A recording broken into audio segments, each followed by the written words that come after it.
लोकसभा चुनाव को लेकर हरियाणा के पूर्व मुख्यमंत्री मनोहर लाल लगातार प्रदेश में रैलियां कर रहे हैं। इस कड़ी में झज्जर की विजय संकल्प पिछले सब रिकॉर्ड तोड़ देगी और 10 की 10 सीटें हम जीतेंगे। सुनिए।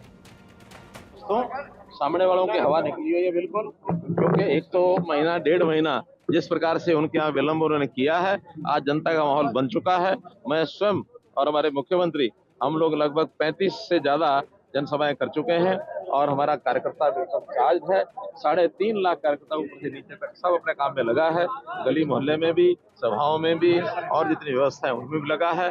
और अभी जब तक वो संभलेंगे तब तक तुम 90 की 90 विधानसभाओं में अपने नामांकन वगैरह करने के साथ साथ 8 या 10 तारीख तक हमारी सारी रैलियां पूरी हो जाएंगी और उसके पिछले सब रिकॉर्ड तोड़ेगी। 10 की 10 सीटें आचार संहिता के सर 2 नोटिस आए हुए हैं देश के प्रधानमंत्री राहुल गांधी। देखिए, अब ये आचार संहिता का क्या नोटिस है मुझे उसकी जानकारी नहीं है, और जो कुछ विषय होगा हमारे जो चुनाव का व्यवस्था देखने वाले लोग हैं वो उसके बारे में, उस नोटिस के बारे में सबसे बड़ी घोषणा की है कि मेट्रो नहीं आएगी, दोबारा चुनाव नहीं लड़ेंगे। मेरी पर्सनल ऐसा है नहीं, वैसे भी उस मेट्रो के बारे में नहीं, रेलवे लाइन के बारे में निश्चित हो चुका, वो हो गया। मेट्रो की हमारी डिमांड गई हुई है, क्योंकि जिस संगठन ने तय करना है उनकी एक डीपीआर बनेगी। वहाँ का जो लोड है यात्रियों का, उसका आंकलन करते हैं। आखिर रेलवे प्राइवेट एक संस्था है, प्राइवेट तो नहीं कह सकता, एक ऑटोनोमस संस्था, वो नफे घाटे का हिसाब लगाती है। अगर क्योंकि जिस प्रकार का यहाँ एक इंडस्ट्रियल बेल्ट बढ़ रही है, जिस प्रकार से लोगों का दिल्ली से आना जाना बढ़ रहा है, मुझे लगता है कुछ वर्षों के अंदर ये इंसानों की दुनिया में रोबोट का कब्जा बढ़ने लगा है। चिकित्सा से लेकर सेना तक, उद्योग से लेकर घरेलू काम तक रोबोट का इस्तेमाल धड़ल्ले से हो रहा है। अब इसी कड़ी में बिहार के बांका इंजीनियरिंग कॉलेज के छात्रों ने अब एक ऐसा रोबोट बना दिया है जो लोकसभा चुनाव में मतदाताओं की, तो ये तस्वीर हम आपको अटेंडेंट रोबोट की दिखा रहे हैं, जहां पर ये रोबोट ज्यादा से ज्यादा मतदाताओं को जागरूक करता है और वोटर्स पर इसका जबरदस्त असर पड़ रहा है। जो भी यहाँ पर वोट करने के लिए पहुंच रहे हैं उसकी उनकी एक नज़र जो है वो इस रोबोट पर जरूर। जब वे रोड शो किया, पीएम मोदी खुली जीप पे सवार होकर करीब आधे घंटे लोगों से रूबरू हुए। इस दौरान उनके साथ सीएम योगी और बरेली से बीजेपी प्रत्याशी छत्रपाल गंगवार भी मौजूद रहे। ये रिपोर्ट देखिए।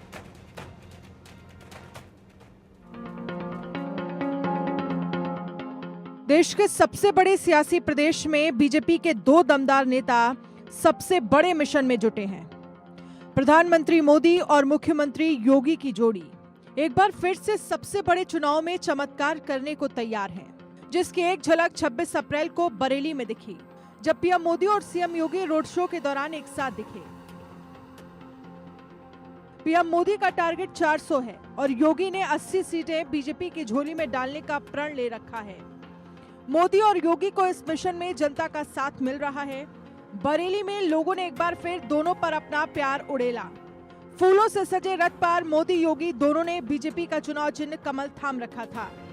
इस दौरान भीड़ में खड़े लोगों के हाथों में पोस्टर थे, जिन पर अब की बार 400 पार के नारे लिखे थे।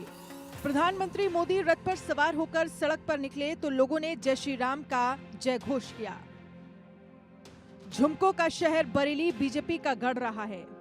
झुमका गिरारे बरेली के बाजार में जैसे चर्चित गाने हो या फिर फिल्म बरेली की बर्फी, बरेली जिला हमेशा से सुर्खियों में बना रहा है। ये शहर सिर्फ फिल्मों से ही नहीं बल्कि ऐतिहासिक रूप से भी बेहद अहम माना जाता है।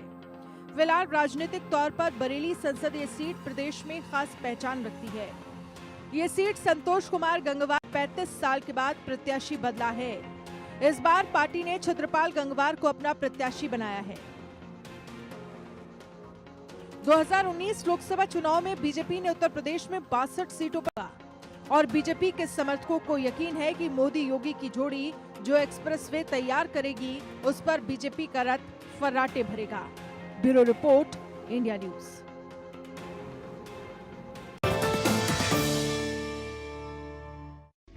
प्रेजेंटेड बाय बढ़िया है।